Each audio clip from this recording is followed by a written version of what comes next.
और अगर आगे हम चलते हैं तो देवरावा बाबा का भी कार्य क्षेत्र यही रहा है। और हेलो, आप लोग इधर आइए, रहा है। और दैव संजोग से हमारा भी ये कार्य क्षेत्र रहा है। हमने विद्यार्थी जीवन में लगभग हर गांव में मैं साइकिल से आता था, क्योंकि इसी चौरी चौरा में मैं इन्हें गुड्डू बाबू का स्कूल है पढ़ता था। तो मैं अपने गांव जाता था तो जितनी चाची काकी आजी जो मिलती थी सब इधर की थी, तो सबका पता मैं नोट कर लेता था कि आजी तुम्हारा घर कहाँ है, चाची आपका गांव कौन है। तो मैं हर इतवार को लगभग साइकिल से, संडे को छुट्टी होती थी, साइकिल से जाता था। मुझे पतराट में भी रात बिताने का मौका मिला है, मुझे हिंदूपुर में रात बिताने मौका मिला है। लगभग हर गांव में मेरा आना जाना रहा है। एक तरीके से हमारा भी बचपन यहाँ बीता है।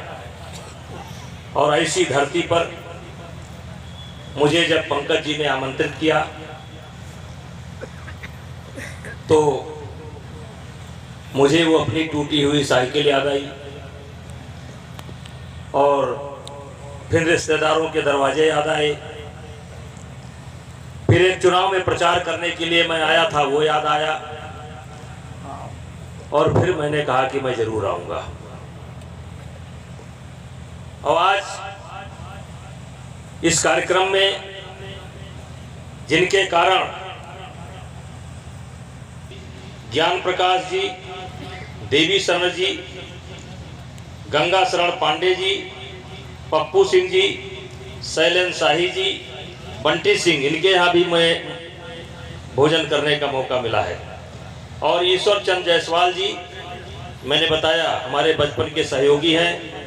भूपेंद्र सिंह जी, अनुग्रह सिंह जी, मुन्ना सिंह जी, संतोष सिंह जी, प्रवीण सिंह जी, सुराज सिंह जी, उग्रसेन सिंह जी। एक पंखा इधर भी करवा देते आप। स्वर्गीय प्रमोद सिंह जी की पहली पूर्ण तिथि पर आने का मौका हमें मिला है, इसीलिए समझ आ रहा है। कोई चलता पग चिन्हों पर, कोई पग चिन्ह बनाता है, कोई चलता पग चिन्हों पर, कोई पग चिन्ह बनाता है। वही सूरमा इस जग में धरती पर पूजा जाता है।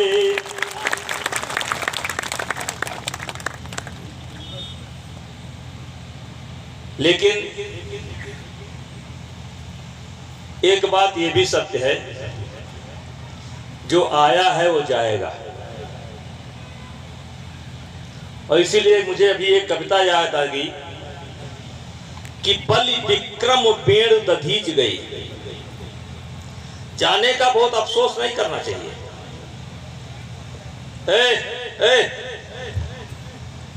हम दूसरे प्रकार के वक्ता हैं। बलि विक्रम बेड़ दधीच गए और पारथ गए जिन भारत ठाना। बलि विक्रम बेड़, राजा बलि, विक्रम जिनके नाम से शताब्दी चली, बेड़ू दधीच, जो आया है वो जाएगा। बलि विक्रम बेड़ू दधीच गए और पारथ गए जिन भारत ठाना। और बाल गए बल रूप गए जकरे कखरी दस कंद समाना। और धरा के प्रमाण यही तुलसी जो भरा सो झरा जो भरा सो बुताना। जो आया है वो जाएगा, लेकिन जो आया है उसकी जिंदगी होनी कैसी चाहिए। कहते हैं कि मनुष्य जब धरती पर आया,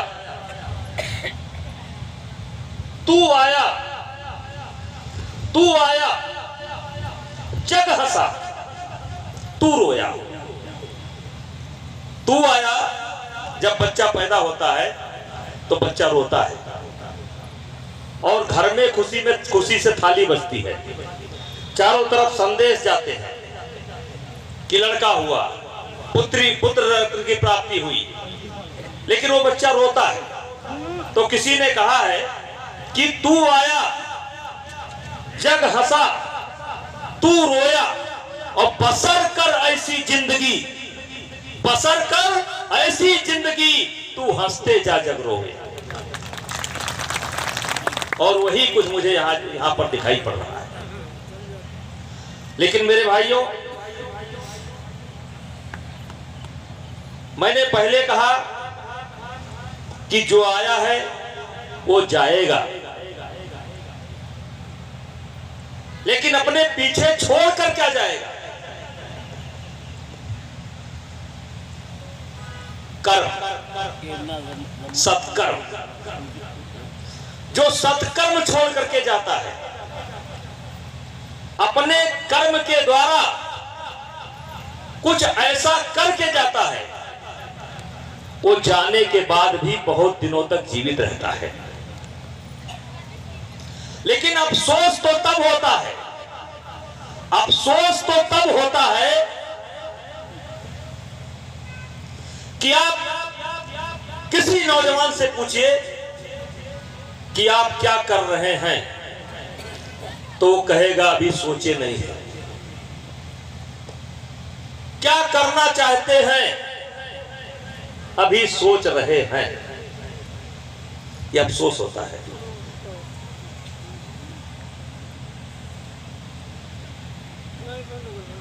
और ये देश के लिए भी और परिवार के लिए बहुत दुर्भाग्यशाली होता है कि सोच रहे हैं। मेरे भाइयों, कुछ लोग तो ये जान ही नहीं पाए कि हम इस धरती पर आए क्यों हैं।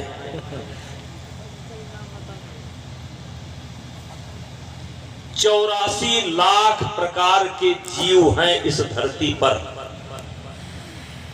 हो सकता है कीटनाशक दवाइयों के प्रभाव के कारण कुछ संख्या घट गई हो, क्योंकि गिद्ध इस समय दिखलाई नहीं पड़ते। गौरैया की भी संख्या कम हो गई है। तो हो सकता है कुछ कम, लेकिन कहां सुनी में यह माना जाता है कि 84 लाख प्रकार के जीव हैं इस धरती पर। और ऊपर वाले ने, भगवान ने हमें मनुष्य बना करके भेजा। और चाहे आसमान हो और चाहे जमीन हो और चाहे समुद्र के नीचे हो, ऊपर हो, सबके ऊपर अगर किसी का प्रभाव है, किसी का कब्जा है, तो मनुष्य का है, मानव जाति का है। और उसमें से भी कुछ लोग हमें इस धरती पर आए क्यों हैं, इसका मकसद ही नहीं जान पाए। और कुछ लोग तो ऐसे होते हैं, अब जैसे माननीय प्रमोद सिंह जी, स्वर्गीय प्रमोद सिंह जी, जहां तक मैंने सुना है सामान्य परिवार में थे, राजा महाराजा नहीं थे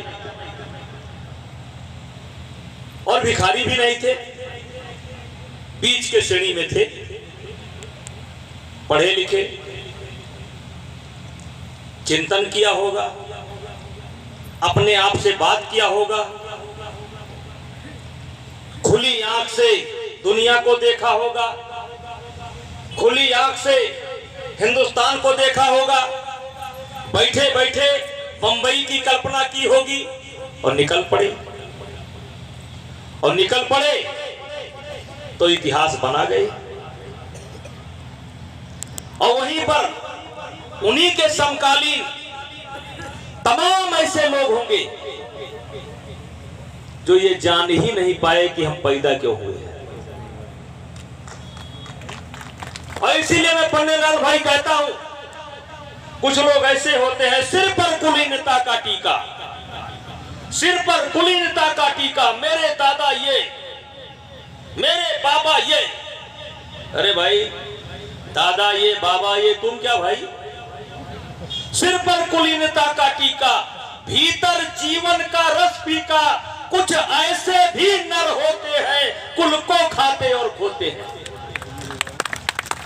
यशस्वी पुरुष अपने ऊपर, यशस्वी पुरुष अपने ऊपर, चलता नक्षत्र पुरखों का धर, अपना बल तेज जगाता है, सम्मान जगत में पाता है, और वही सम्मान आज हम दे रहे हैं।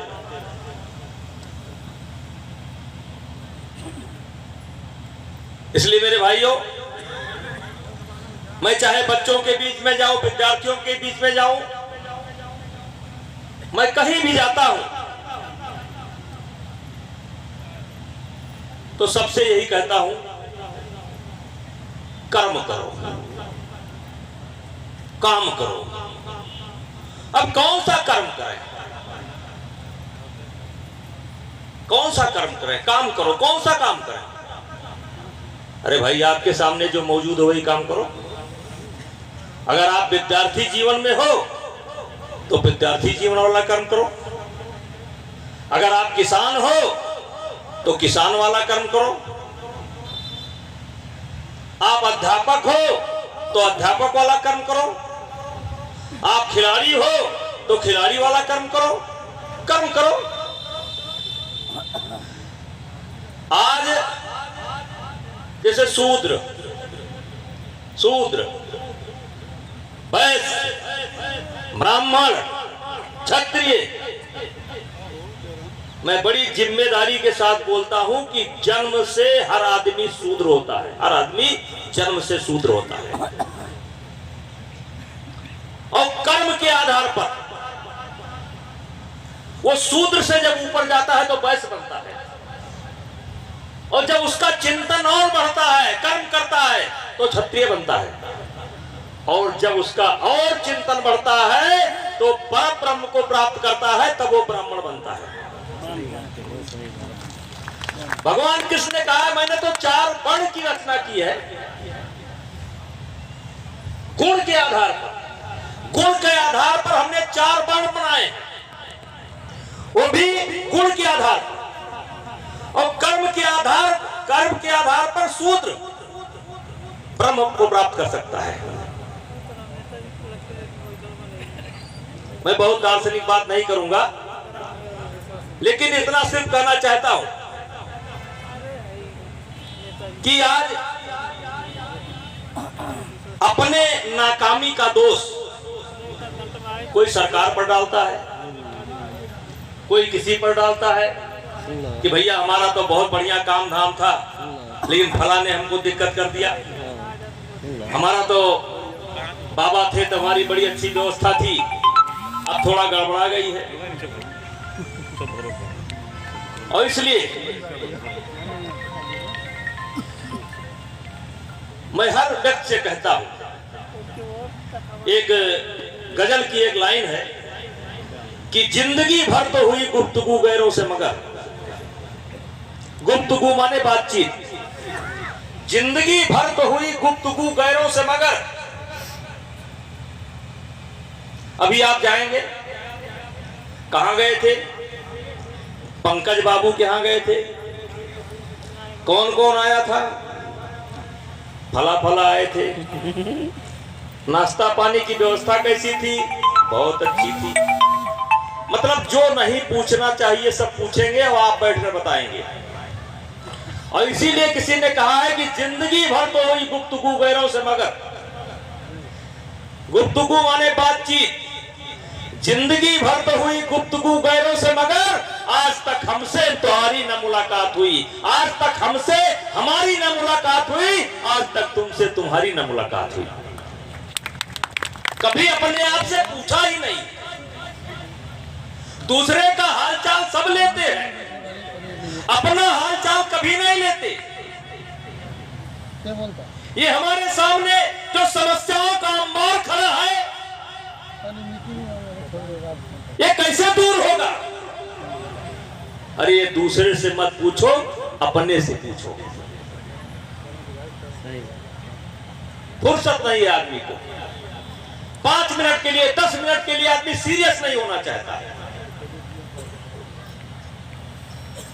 और इसलिए मेरे भाइयों, किसी ने कहा है कि आप गरीब परिवार में पैदा हुए, ये विषय यहां का नहीं है लेकिन बन रहा है, कि आप गरीब परिवार में पैदा हुए, आपकी गलती नहीं है, लेकिन आगे अगर आप गरीब रहेंगे तो ये केवल आपकी गलती है, दूसरे की गलती नहीं है।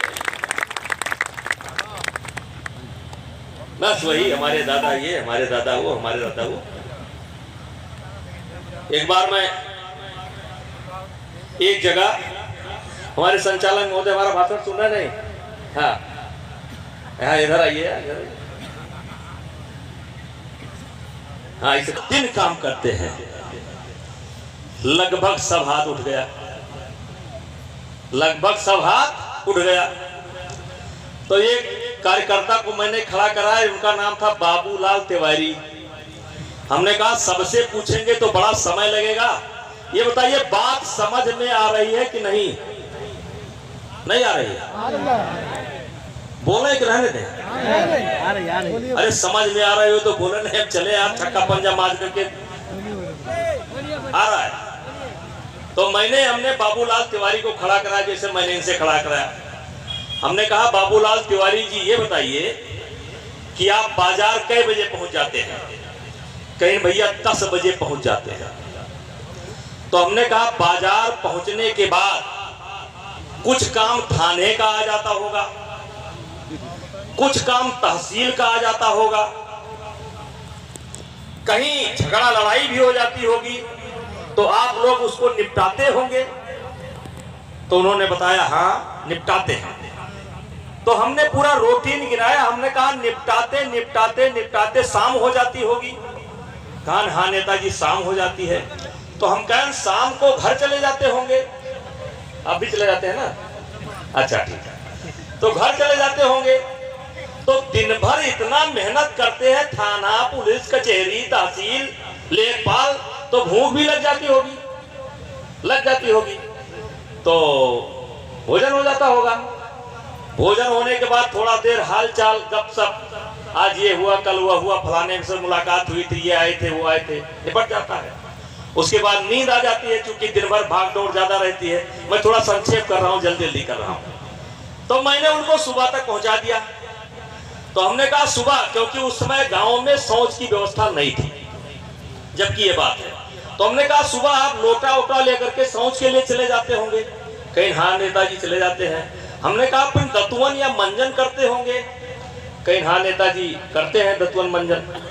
तो हमने कहा फिर चाय वाय पीते होंगे? कहीं हाँ नेताजी चाय तो पीते हैं। तो हमने कहा फिर कुछ लोग आ जाते होंगे कि कल क्या हुआ, आज क्या करना है? कहीं हाँ नेताजी। तो हम कहा ये सब करते कराते चाय पानी मंजन शौच वोच करते तो 9-10 बज जाता होगा। उन्होंने कहा हाँ नेताजी बज जाता है। तो हम कहें 10 बजे फिर भोजन करके घर चले आते हैं, बाजार आना पड़ता है रोज? कहीं हाँ भैया 9-10 बज जाता है, भोजन करके फिर आ जाते हैं। तो हम कहें फिर वही काम करते हैं। थाना पुलिस कचहरी कार्यकर्ता लोग सावधान हो जाओ। तो मैंने उनसे कहा कि जो आपने अपना शेड्यूल गिनाया भैया, उसमें 1 घंटे का समय ना आपने अपने पत्नी के लिए निकाला, ना अपने बच्चे के लिए निकाला, ना अपने खेती के लिए निकाला, ना अपने पढ़ाई के लिए निकाला। तब कान खड़ा हुआ सबका।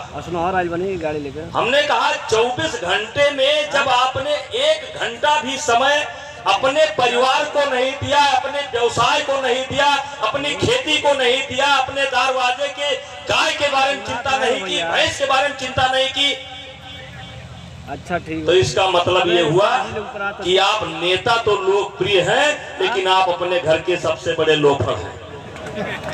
कहाँ जाएगा बोलो? ऐसे है तिवारी जी की। ठीक बा बताए भाव ठीक साजिक ना तो बिना सवेरे एकदम पक्का हंसने लिए कह रहे हैं। तो मेरे कहने का तात्पर्य ये है, मैं ये जो कह रहा हूँ हमको लगता है ये जन्म से हो भैया, जन्म से हो। आप इस एक कुर्सी लाओ, कुर्सी लाओ, कुर्सी ले आओ, आगे बढ़ा।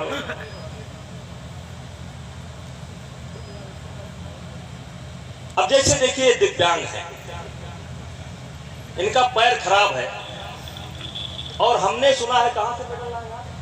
फ्रांस से। फ्रांस। अभी हमारा था उससे पहले गए थे आप, कुश्ती के पहले। हाँ। अब देखिए दैव संजोग इनका पैर खराब है। अब चाहे इनको कोई गुरु मिला होगा और चाहे इनके अंदर स्वयं प्रेरणा जगी होगी,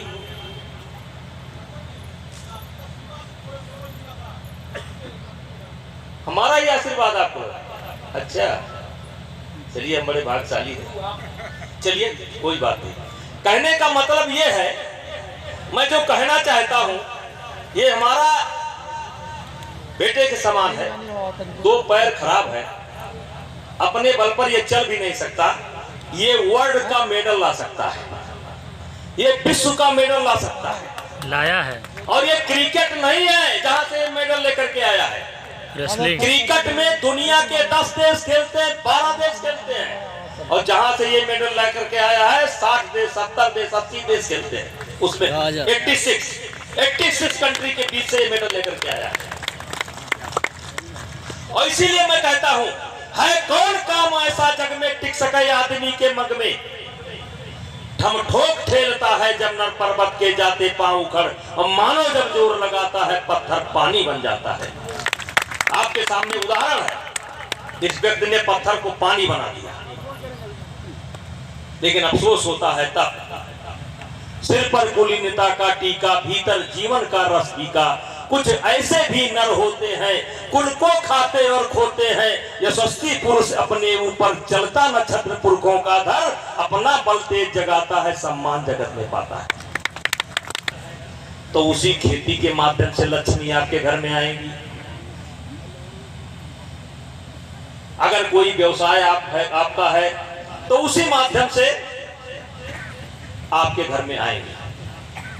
और किसी के जिंदगी में यह अवसर नहीं आया है, किसी के जिंदगी में यह अवसर नहीं आया है कि आदमी सो करके उठे और 2 बोरा रुपया मिल जाए। किसी की जिंदगी में नहीं आया। और इसलिए भगवान कृष्ण, अगर गीता आप पढ़े, पूरी गीता भगवान कृष्ण ने केवल कर्म पर जोर दिया है, कर्म पर। जितनी डांट फटकार लगाई है अर्जुन को, कर्म पर। और भगवान कृष्ण ने यह भी कहा कि मुझे कर्म करने की कोई आवश्यकता नहीं है। उन्होंने अपने बारे में कहा कि मुझे कर्म करने की कोई आवश्यकता नहीं है, लेकिन मैं फिर भी कर्म करता हूं। इसलिए करता हूं कि कहीं मेरा अनुसरण करके, मेरी देखी देखा कहीं समाज काम करना ना बंद कर दे, कर्म करना ना बंद कर दे। और इसीलिए जो महापुरुष हैं या जो गांव के प्रतिष्ठित पुरुष हैं, प्रधान हैं, प्रमुख हैं, जिला पंचायत है, समाज सेवी हैं, उनको और कर्म करना चाहिए, क्योंकि समाज की निगाह आपके ऊपर है। अब जैसे मैं आज मेरी नींद 2:30 बजे टूट गई, क्योंकि मैं 9 बजे सो गया था। बहुत थके थे, नदी के किनारे गए थे, पैदल चलना पड़ा था। 7 बजे भोजन कर लिया, 9 बजे सो गया, 2:30 बजे नींद टूट गई। फिर पढ़ाई लिखाई किया, अपना इधर उधर किसी तरीके से समय बिताया, चाय बनाया पिया, ग्रीन टी बगल में रखते हैं, अपने बना लेते हैं पिया हुआ। पढ़ते पढ़ते सुबह किया, फिर 6 बजे एक्सरसाइज करने पहुंच गया और 2 घंटा 28 मिनट लगा सब करते कराते। और फिर आए, 1-1.5 घंटा बैठ करके लोगों से मिले, सबकी समस्या सुने, फोन फान किए और बैठ करके आपके बीच में आ गए। और 2 बजे यहाँ से जाने का प्रोग्राम है, 3 बजे से फिर काम लगा हुआ है।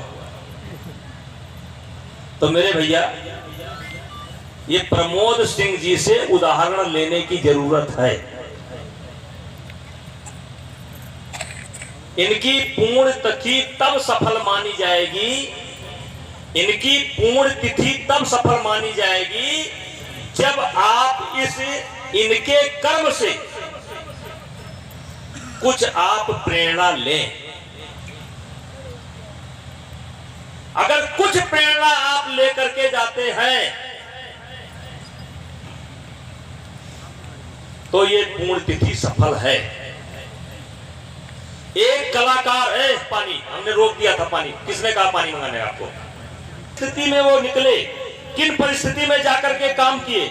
और ये भी जान लीजिए, जो दिल्ली, बंबई, कलकत्ता निकले हैं, उनको जाते पलंग नसीब नहीं हुआ है। मुंबई के अंदर जाते ही महल नसीब नहीं हुआ है। बहुत से हमारे भाई ऐसे हैं जिन्होंने ठेला लगाया है, ठेला। बहुत से हमारे भाई ऐसे हैं जिन्होंने दूध बेचा है। बहुत से भाई ऐसे हैं जो लेबर का काम किए हैं। अब आज उनके महल खड़े हैं। विशेष करके मुस्लिम समाज के लोग, मुस्लिम समाज से भी हमें सीखने की जरूरत है। मुस्लिम समाज के लोग जो भी गए हैं, यहां से भी गए होंगे, वो पहले वो बीने हैं कूड़ा, पन्नी, फिर ठेला लगाए, फिर सब्जी लगाए, अब आज बिल्डर है। आज जब आते हैं गांव में तो सेठ कहे जाते हैं। और हम लोगों का क्या हाल है? एक लड़की की शादी आती है तो 3 बीघा निपटाना पड़ता है।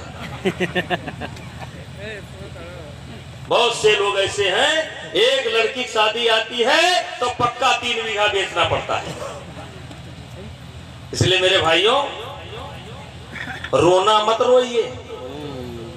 है कौन काम ऐसा जग में टिक सके आदमी के मग में, हम ठोक फेरता है जब नर पर्वत के जाते पांव कड़, मानो जब जोर लगाता है पत्थर पानी बन जाता है। ये कविता मैंने गुड्डू की वजह से विद्यार्थी जीवन में सीखी थी। कक्षा 9 में पढ़ता था तब ये कविता मैंने सुना। क्या नाम था भाई कवि जी का? अशोक मिश्रा। फिर मुझे ये कविता इतना पसंद आ गई, माता जी इतना पसंद आ गई ये कविता, मैं इस कविता को अब तक 1 लाख बार पढ़ा हूं। और लोग कविता पढ़ते हैं, मैं इस कविता पर जिया हूं। है कौन काम ऐसा जग में टिक सके आदमी के मग में, हम ठोक ठेलता है जब नर पर्वत के जाते पांव उखड़, मानो जब जोर लगाता है पत्थर पानी बन जाता है। गुण गुण बड़े एक से एक प्रखर, गुण बड़े एक से एक प्रखर हैं छिपे मानवों के भीतर, मेहंदी में जैसे लाली है। समझ में आ रहा है? मेहंदी में जैसे लाली है, बत्ती का बीच उजियाली है, बत्ती में उजियाला है लेकिन उसको जलाना पड़ता है। मेहंदी में जैसे लाली है, बत्ती का बीज उजियाली है, बत्ती जो नहीं जलाता है रोशनी नहीं वो पाता है। पीसा जाता जब इच्छुदंड, गन्ना जब कोलों में डाला जाता है, पीसा जाता जब इच्छुदंड, झरती रस की धारा प्रचंड, मेहंदी सहती है जब प्रहार, मेहंदी सहती है जब प्रहार, बनती ललनाओं का सिंगार। और जब फूल पिरोए जाते हैं, छेदे जाते हैं, हम उनको गले लगाते हैं। दिनकर जी ने लिखा, वसुधा का नेता कौन हुआ, इस धरती का नेता कौन हुआ, भूखंड विजेता कौन हुआ, अतुलित यश क्रेता कौन हुआ, नौ धर्म प्रणेता कौन हुआ, जिसने नया धर्म चला दिया वो कौन हुआ, जिसने न कभी आराम किया, जिसने न कभी आराम किया, विघ्नों में रहकर काम किया। मेरे भैया लोग, सकारात्मक परिस्थिति जब होती है तो ज्यादातर निकम्मा पैदा होते हैं परिवार के अंदर। जितनी तरक्की होती है नकारात्मक परिस्थिति में होती है, विपरीत परिस्थिति में होती है। सकारात्मक में निकम्मा क्यों पैदा होते हैं? क्योंकि वो मान लेते हैं कि भगवान ने हमें सब कुछ दे रखा है, हमें कुछ करने की जरूरत नहीं है।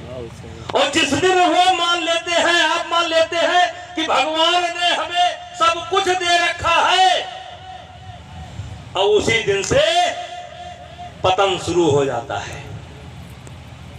तो इसीलिए मैं कहता हूं, नकारात्मक परिस्थिति में, विपरीत परिस्थिति में वसुधा का नेता कौन हुआ, भूखंड विजेता कौन हुआ, अतुलित यश क्रेता कौन हुआ, नौ धर्म प्रणेता कौन हुआ, जिसने न कभी आराम किया, विघ्नों में रहकर काम किया। क्यों?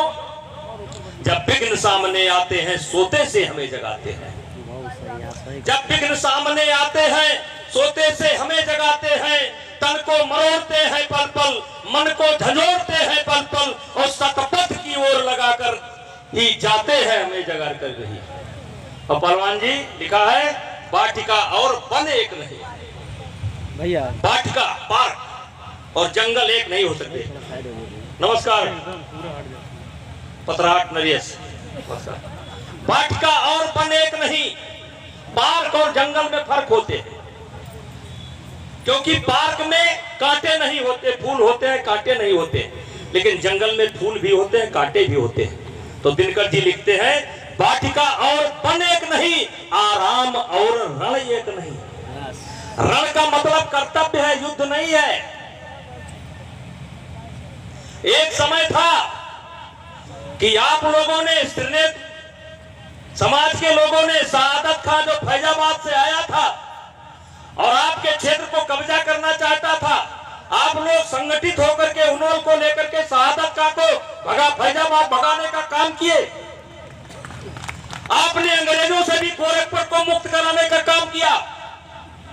लेकिन वो समय और था, वो समय की जरूरत थी जब स्त्रीनेत बिरादरी के लोगों ने अंग्रेजों से लोहा लिया, तो उस समय वक्त की जरूरत थी, वक्त की वही मांग थी। और जब आपने शहादत खान को फिर फैजाबाद लौटाने का काम किया, तो वो भी वक्त की मांग है, वक्त की मांग थी। लेकिन मेरे भाइयों, परिस्थितियां बदलती रहती हैं। आज ना शहादत खां को भगाने का समय है और ना पुनः चित्तौड़ बनाने का समय है। अब समय बदल गया है, और बदली हुई परिस्थिति में हमारी भूमिका क्या होनी चाहिए? मुझे तो याद आता है कि देवरिया में छगावा और गोरखपुर में बांसगांव। सही बोले हैं। इके हुए हो, अरे प्रमुख जी हुए, बांसगांव के प्रमुख हैं, ये छगावा के बाबू साहब हैं, ये यहाँ के बाबू साहब हैं। क्या हो गया इस 20-30 साल के अंदर? कि ना छगावा छगावा रह गया और ना बांसगांव बांसगांव रह गया। क्या हो गया? क्या हो गया?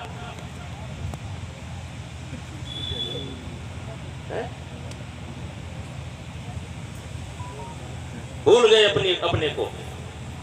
और इसीलिए मैं कहता हूं कि पेड़ तब तक खड़ा रहता है जब तक वो जड़ से जुड़ा रहता है। जड़ से जुड़ हटने के बाद कोई पेड़ खड़ा नहीं रह सकता है, नष्ट हो जाएगा। और देश तब तक खड़ा रहता है, समाज तब तक खड़ा रहता है जब तक अपने इतिहास से जुड़ा रहता है। और इसलिए मेरे भाइयों कहना चाहता हूं, पढ़ने लिखने वाले बच्चों, कीड़े मकोड़े की जिंदगी मत जियो, इतिहास पढ़ो, इतिहास पढ़ो, अपने बाप दादाओं का इतिहास पढ़ो। बाप दादाओं के ऊपर कोई टाप रख दे, पैदा नहीं हुआ था इस धरती के अंदर जो आपके ऊपर कोई टाप रख दे। आज दीनहीन जीवन जी रहे हैं आप लोग। और ये तब संभव हो पाएगा जब कर्म करेंगे और चिंतन करेंगे। ये दरवाजा तब खुलेगा जब आप चिंतन करेंगे, जब अपने आप को जानेंगे, अपने आप को पहचानेंगे, संकल्प लेंगे। और इसलिए मेरे भाइयों, हम इस लायक नहीं है कि आपको ज्ञान दे सकें, लेकिन हमने अपने मन की पीड़ा व्यक्त की है। न बांस गांव रह गया और न छगावा रह गया है। बांस गांव के बाबू साहब लोग आते थे। कौन प्रमुख जी? गोधन सिंह। कौन प्रमुख जी? चतुर्भुजा सिंह। किसकी धरती? ब्रजानंद सिंह। किसकी धरती? गोकर्ण सिंह। कहा होगा भाई? पान मसाला खा करके सब खत्म। तो मुफ्त में कोई चीज नहीं मिलती। और इसलिए मेरे भैया, जो हो गया वो हो गया, जो हो गया वो हो गया। जितनी गलती होनी थी वो गलती हो गई।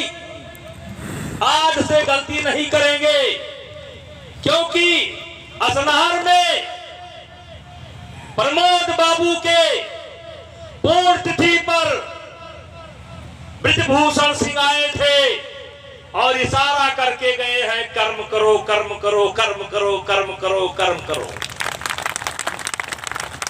और अगर आपकी आत्मा जग गई,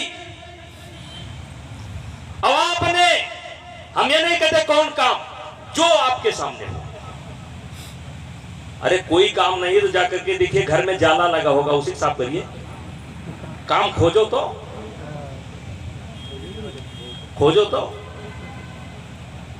बहुत लंबा हो जाए, हम घंटा 2 घंटा बोल सकते हैं। आज के जाने के बाद अपने परिवार,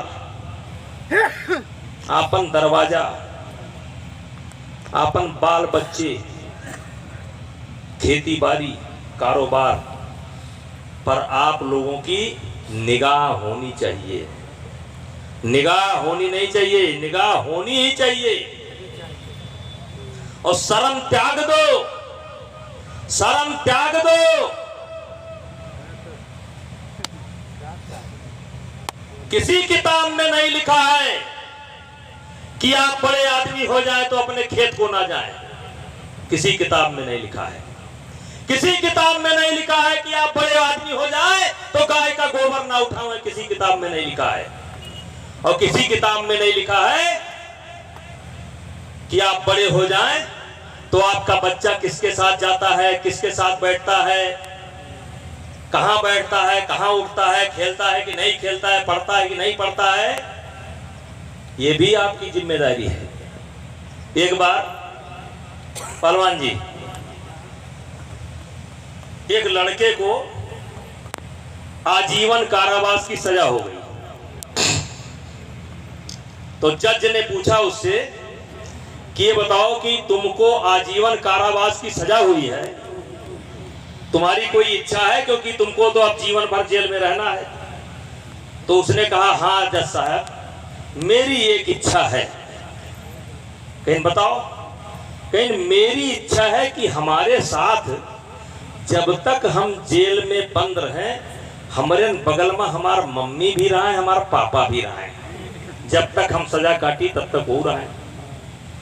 जज ने कहा, यह कहानी बनाई गई होगी समझाने के लिए। जज ने कहा, ये बताओ, चोरी तुमने की और चोरी करते हुए पकड़े गए, तुमको सजा हो गई, और तुम कहते हो कि मम्मी भी रहे, पापा भी रहे, तो उसमें उनका क्या दोष? कहीं जज साहब, सारा दोषवा तो उन्हीं खाए, हमारा तो है ही नहीं। कहीं बताइए। कहीं पहली बार जब मैं प्राइमरी स्कूल में पढ़ने गया तो एक दिन पहले कलम चुराया। तो जब कलम चुराया तो मम्मी भी जानी, पापा भी जानी कि कलम चुराए अलावा, हंस के रही गए। बाद में हम साइकिल चुराए, तो मम्मी भी जानी पापा भी जाने, हंस करके रह गए। बाद में मोटरसाइकिल लाए तो मम्मी भी जाने पापा भी जाने, हंस कर रह गए। तो जज साहब, जिस दिन मैं पहले दिन कलम चुराया था, हमारे मम्मी ने हमारे पापा ने खींच करके एक थप्पड़ मारा होता तो मैं चोर ना बनता, और चोर ना बनता तो सजा ना होती। इसलिए जिनकी औलाद बिगड़ रही है या बिगड़ गई है, हो सकता है, लेकिन उसमें आपकी भी गलती है, क्योंकि आपने ये नहीं देखा कि इसकी दोस्ती किससे है। इसकी दोस्ती किससे है? क्या किसी गांजा वाले के साथ तो नहीं बैठता, किसी तंबाकू वाले के साथ तो नहीं बैठता। मेरे भाइयों, दुनिया के अंदर एक भी शराबी आप खोज करके नहीं ला सकते हो जो स्वयं अपने स्व की प्रेरणा से दुकान पर गया हो, शराब खरीदा हो। शराब का गिलास जब भी किसी ने पकड़ा होगा तो किसी दोस्त ने कसम दिलाई होगी, आज हमारे शादी है, हमारे दोस्ती कसम है, एक दिन चीख लो। दुनिया का कोई गजेड़ी ऐसा नहीं मिलेगा जो स्वयं गया हो, चिलम खरीदा हो और गांजा लिया हो और मारा हो शराब से फूंक, कोई गजेड़ी नहीं मिलेगा। किसी ने पकड़ाया होगा। इसलिए माताओं बहनों, पूत कपूत तो का धन संचय, पूत कपूत औलाद अगर नालायक है तो धन संचय करने की क्या आवश्यकता। पूत कपूत तो का धन संचय और पूत सपूत तो का धन संचय। तो इसलिए औलाद लायक बनाइए, औलाद लायक बनाइए। उसमें आपका बहुत बड़ा रोल है। किसान है, जरा हाथ उठाइए, किकरे किकरे यहाँ गाय है, हाथ उठाओ तो कई % लोगों क्या है। देखिए, नहीं रुको, इसको हंसी मजाक में मत लीजिए, ये हमारा दुर्भाग्य है। हमारे पास खेत भी है, जमीन बांधने के लिए जमीन भी है। मैं किसी धार्मिक उससे नहीं कह रहा हूं, ये मत सोचिए कि मैं चाहता हूं आप गाय बांध ले, गाय कम हो जाए, मैं इस दृष्टि से नहीं कह रहा हूं। लेकिन आप किसान हैं, किसान हैं, दूध आप नकली पीते हैं। किसान हैं, सब्जी आप बाजार से लाते हैं। किसान हैं, मिर्चा आप बाजार से लाते हैं। किसान हैं, मुरई आप बाजार से लाते हैं। है? ये नकली दूध, ये जो दूध है ना, नकली दूध, नकली, ये जो बाजार में घी आ रहा है ना, नकली है। मैं हाथ जोड़ता हूं, कहीं जाओ पनीर मत खाया करो। अगर पनीर किसी के घर का बना है तो खा लिया करो, बाजार से मंगा कर पनीर मत खाया करो। बोरा बोरा सामान गिरता है।